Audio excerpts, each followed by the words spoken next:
দেখো এই ঘরাঞ্চিটা নিয়ে ঘরে যাচ্ছে, ওই সে ঘরে খুলবে, ওপরে বাংকার আছে না, বাংকারের পর্দা খুলবে। আর ও দেখো কি শুরু করেছে, দেখো চিল্লামিল্লি শুরু করে দিয়েছে। ওই যে উপরের পর্দাটা খুলছে বলে, তার জন্য। মানে পুজোর সময় তো ঘর দুয়ার ঝাড়া হয়, তাই ও সবসময় সময় পায় না। তাই এখন সন্ধ্যাবেলা এসছে অফিস থেকে, এসে এখন আমাদের ঘরেরটা, তারপরে আমার শাশুড়ির ঘরেরটা, ওগুলো সব খুলে দিচ্ছে পর্দাগুলো। আচ্ছা কি হয়েছে, ওগুলো পরিষ্কার করতে হবে না? ওগুলো তো পরিষ্কার করতে হবে। মানে ওই বাংকারে হাত দিলেই সবসময় ও ওরকম করে। বাংকারে হাত দেওয়া যাবে না, ওই পর্দাগুলো উঠলে ওর সমস্যা। কি হয়েছেটা কি? তুই তো পারবি না কোনো কাজ, তোর দ্বারা তো হবে না। কেউ করতে গেলে সেটাতেও তোর সমস্যা। কি সমস্যাটা কোথায়? খুলবে না? ওই যে খুলে দিল পর্দা। এই যে বাংকারের ওপর তো মানে খুবই নোংরা হয়ে যায়, বছরে একবারই ওই পরিষ্কার করা হয় পুজোর সময়টা। তাতে দেখো কি করছে।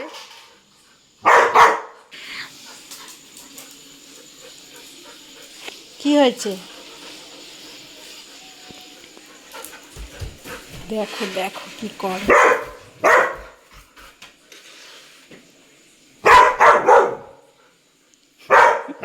আচ্ছা বাবা চুপ কর, এক্ষুনি খুলে ফেলবে। কেন এরকম করছিস? ওটা তো কিছুই করছে না, শুধু বাবা ওটা খুলে তারপরে রেখে দেবে। এরকম করে কেউ চিল্লায় কোনো কারণ ছাড়া? ওই যে খোলা হয়ে গেছে, দেখ ওই যে খোলা হয়ে গেছে, বাবা নেমে যাচ্ছে। চুপ কর, চুপ কর। তোর মতো এরকম বলদ পাগল দুনিয়ায় কমই আছে।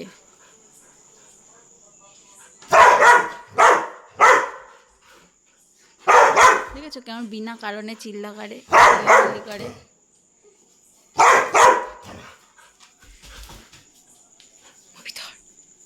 যে বাবা নিয়ে গেলে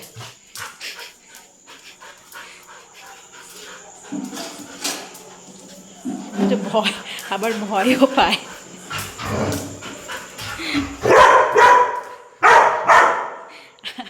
আবার ভয়ও পায়।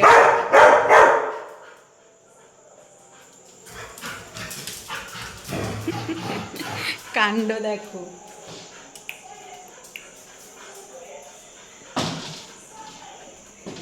হয়ে গেল তো?